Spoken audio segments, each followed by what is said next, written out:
So if you see with the times of COVID, before that, it was very much about face-to-face meetings, Mm, and you couldn't really get anybody on the phone, and people never really read emails and stuff. mm, So with the trending market and how the market is now, it's very much about being able to use all the tools that are in front of you. So in terms of like LinkedIn, mm. Instagram, using Teams for meetings.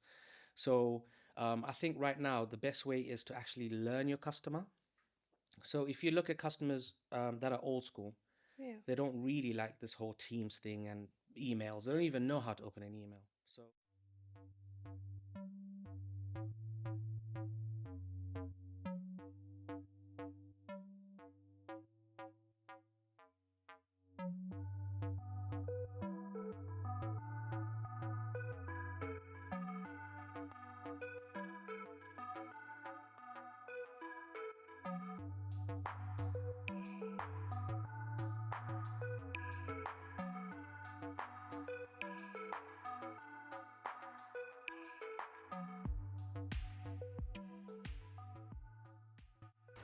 Hi, and welcome to Swill Tattle with Taffy G.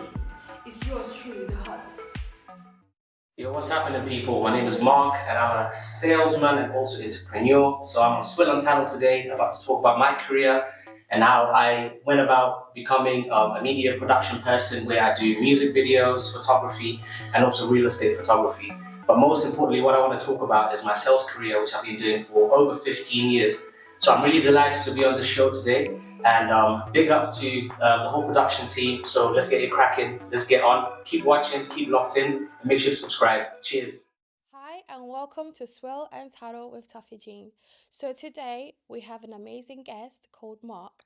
He is a sales expert with 10 years plus experience. Hi, Mark, Hey, and how you doing? welcome to the show. Yeah, thank you so much. It's a privilege to be on the show with you today. And yeah, I've been in sales 10 years plus, predominantly food service, Mm. but had the humble beginnings of working in Halfords for about Mm. 6 months. And around this time, I was staying down in Harold Hill, which is Oh, like wow. deep down in Essex somewhere. So yeah, without a nutshell, not going too far back, I came here on my own in 2011 from Malawi. So I'm originally from Malawi. Came here, lived with my sister for a bit.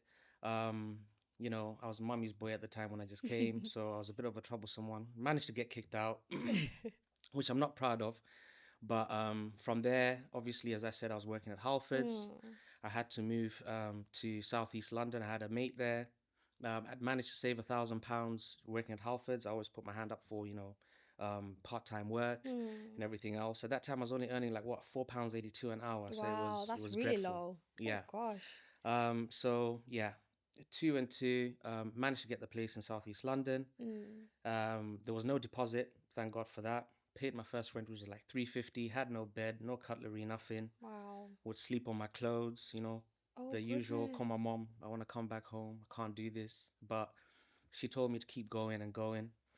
So, I used to take the ferry over to Ilford because I used to work in Romford, the Mm. Halfords in Romford, which I couldn't sustain for too long. I couldn't get the trains or anything like that to get to work. So So, I wait, had to take the ferry. you was getting the ferry? Yeah, I used to get the ferry over to the other side of Southeast London and then get a bus to get to work. Wait, you wasn't driving No, or? I wasn't driving. No, Oh, no, no. wow. So yeah, it was a bit of a tough start, and then I thought, I can't do this anymore. Mm. So I thought, what can I do? Job center, right?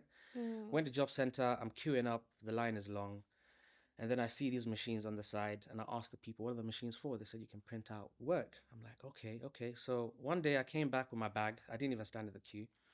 Came back with my backpack, printed out a lot of job applications, like from the machines. It was free to Mm. print them out. And at that time, you'd go into internet cafe and it was like £1 for an hour or something. So I'd just be applying and applying. I had no kind of Wow. experience in CV writing or anything like that. So you can imagine rejection after rejection after Mm. rejection. But then one day, a company called me back. It was a sales role as well. So I went there, started off just, clipping invoices and the order together Mm. because it was like a butcher's sort of thing, but I was going to be a salesperson Okay. there. And then, one day, one person didn't come into work. And then they said, look, jump onto the calls because we're short, it's really busy. And from there, they noticed I had the gift of the gab.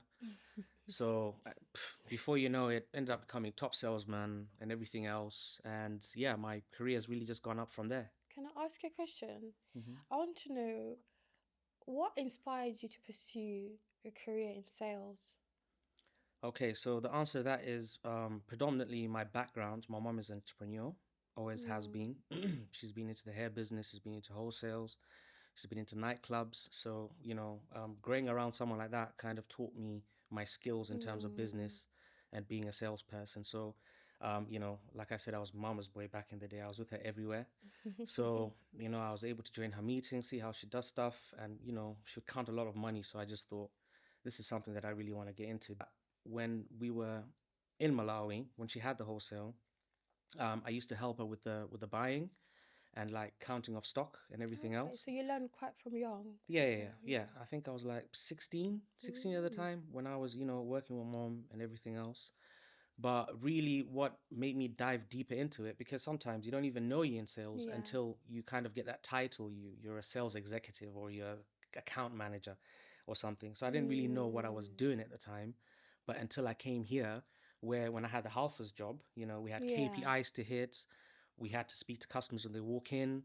Funny enough, if you sell a bike, make sure you sell a helmet with it. Make sure you sell the bell with it. Make sure So you the sell. targets, you have to hit the Exactly. targets. So I thought, you know what, I'm liking this because I'm successful in it. I tend to get along with people pretty easily. So yeah, it was kind of like, can I call it a mistake to go into it? I can't really call it that, but I kind of just dropped into it and then I liked it. Can I also ask you, what's the key to building long-term relationships with your clients? Okay, so as we all know, technology, everything has changed, market trends. So I'll keep it to food service because that's what I predominantly do, and that's where I'm an expert. So if you see with the times of COVID, before that, it was very much about face-to-face meetings and you couldn't really get anybody on the phone and people never really, read emails and stuff. So with the trending market and how the market is now, it's very much about being able to use all the tools that are in front of you. So in terms of like LinkedIn, Instagram, using Teams for meetings. So I think right now the best way is to actually learn your customer. So if you look at customers that are old school, Yeah. they don't really like this whole Teams thing and emails. They don't even know how to open an email. So it's about you gauging your customer. So what you can do is you do the research that you need to do for your customer before you go and see them, qualify them, see if they qualify to be the right customer for what you're trying to sell, and then you can take it from there. But I think it's more about adapting to the time and what resources you have around you Yeah. for that particular customer. Wow. What's the biggest piece of advice you've received in your career? I would say be persistent, be enthusiastic, because if you're not persistent within sales, again, going back to the fact that things are changing all the time, businesses are struggling at the moment. We know the rising costs of, electricity bills, labor, everything is changing. The market is changing. And I think if you don't have a backbone and if you can't take rejection, sales is not for you. Because, back in the day, the reading, well, the score was that you'll get at least 4 to 5 rejections before you get a yes from a customer to buy from you. Wow. But that's actually gone up to about 8, 9 times now. Wow. So you need to be more persistent, and the market's getting even more fluctuated with more, competitors and people doing things smarter. That's why you hear about jobs, businesses closing every day. So yeah, I would say the biggest thing is being persistent and just never giving up. Wow. So while we're on that topic, how do you see AI and the technology's impact in the future when it comes to sales? Right. Okay. So it depends on what particular products you're selling. So in my industry, I feel like you can never replace a salesperson because it's very much still built on that personal relationship, Yeah. that being able to adapt and being able to actually understand what someone needs. Look, AI can do all that. However, back to the fact that it depends on the particular industry. Like if I'm selling software and stuff like that, I feel like people will just be able to go into a computer or into a portal, be able to get exactly what they need in terms of software and be able to Yes. get it delivered. It's a package. There's no real bits and bits about it. It's a software, it's smart, it's artificial intelligence. But when it comes to my sort of criteria in terms of customer base. I need to find out, how many covers do you do a day? What kind of products are you looking for? Are you more about sustainability, or are you more about saving money? What kind of products are you looking for? Are you looking for good, better, best? So I feel like it's only going to make my job easier with AI. It's quite scary, isn't it, to see how advanced AI has become. It is very scary, and but I mean, it depends on how you use it. There's big benefits to it, and there's also massive disadvantages to it. I think it all depends on your outline of what you're trying to achieve from that AI. It is very scary, and I really feel for people that have jobs out there that we already hear it all the time. People losing jobs to AI. Yeah. But it's become such a big thing even now. If you like try and get a job, you'll have some CVs where, well, applications where they say you need to be AI savvy, otherwise you'd be left behind. So Wow. yeah, Things are without changing quite rapidly, isn't absolutely, it? yeah. So without going to Pluto and back, I think it just depends on how you're using it, and what you're planning to achieve with it, to be honest. So, what's the most important skill every salesperson must have? There's a lot, but I think it goes back to just being very adaptive, and you need to be able to be a people's person, because I don't know if you ever tried to sit with somebody that's very awkward trying to sell you something, it can be a very uncomfortable Yes. situation. Yes. And we need to listen more than we speak, in sales. I don't know if we speak most with our, body language, so in terms of like, being able to be an open person and be able to ask open questions is also a very vital position where, you can carry on being the greatest that you are in what you do in terms of that aspect. Do you think they should teach sales more in schools? Absolutely. Because that's something I never saw when I was in my, school. I was never taught anything about sales or business as such. So do you think they should teach more about sales in schools? So when I was in school, I did up to A levels, which is upper six back in my country. So that's like year 6 or year 7 here, isn't it? I think it's like college here. Oh, When you okay. go to upper six, it's like college. So I did economics. I did business studies, which really helped me, obviously, to understand business and the economies of scale and everything else.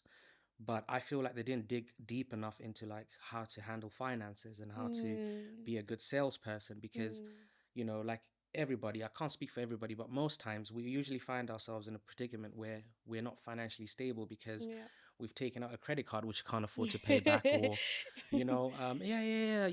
borrowing is good, it's your Yeah. credit score, but it's all a trap really. So borrow but be able to pay it back. But they need to teach on that as well when it No, comes to the credit absolutely. cards and stuff Absolutely. as well. I think they need to dig deep into the psychology of money, because as we Mm. grow up, you know, all we know is we get pocket money from our parents and we blow it by Sunday, don't Yeah. we? We don't Yeah. really know the money management. We only learn by actually going through these life cycles where we're in big trouble. You're sleeping on clothes, like I said earlier on. I mean, then was not my doing, but it's very easy for you to get into this trap where you're not financially good because of the mistakes you've made. And also in terms of like the sales aspect to it, it's all around money. It's all around the finances, being able to be social. So sales doesn't only cover just selling things. There's a lot more other things to it, because when you're speaking to other businesses, you need to understand that you need to handle their GP. If you say, okay, I'm going to sell you this particular product, you need to be able to break down to them, this is your profit level, based on your switch from this supplier to my supplier, or our supplier, if you know what I mean. Yeah. So I feel like, yes, it's very important that they teach sales and finances together, and the psychology of Right. money. Yeah. Yeah, as we grow up, instead of focusing on algebra and stuff, which you're never going to use unless you're an Algebra. astronaut or I still something. haven't used algebra since I left school. I haven't either. I wonder why. I haven't either. So yeah, I feel like they should focus more on personal skills. I'd put that into the category of personal skills and how to survive.